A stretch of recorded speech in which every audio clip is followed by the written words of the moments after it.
এক শীতের রাতে উমর তার নিয়মিত টহল দিচ্ছিলেন মদিনার পথে পথে। তখন তিনি বাচ্চাদের কান্নার আওয়াজ শুনতে পেলেন।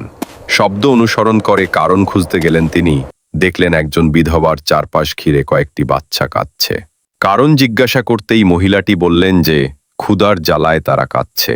চুলায় তখন হাঁড়িতে কি যেন টকবক করে ফুটছিল। ওমর জিজ্ঞাসা করলেন, চুলার ওপর হাঁড়িটিতে কি আছে?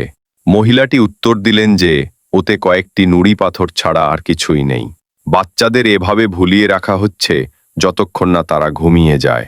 মহিলাটি খলিফার বিরুদ্ধে অবহেলার অভিযোগ তুললেন। ওমরের দুচোখ বেয়ে পানির ধারা নেমে এলো। তিনি বায়তুল মালে ছুটে গেলেন এবং সেখান থেকে আটার বস্তা ও তেল পিঠে করে বয়ে নিয়ে এলেন। নিজে ফুঁ দিয়ে আগুন জ্বালিয়ে খাবার তৈরি করে বাচ্চাদের খাওয়ালেন। তারপর তিনি মহিলাটিকে বললেন, বায়তুল মাল থেকে সে যেন তার প্রতিদিনের চাহিদা অনুযায়ী খাবার নিয়ে আসে।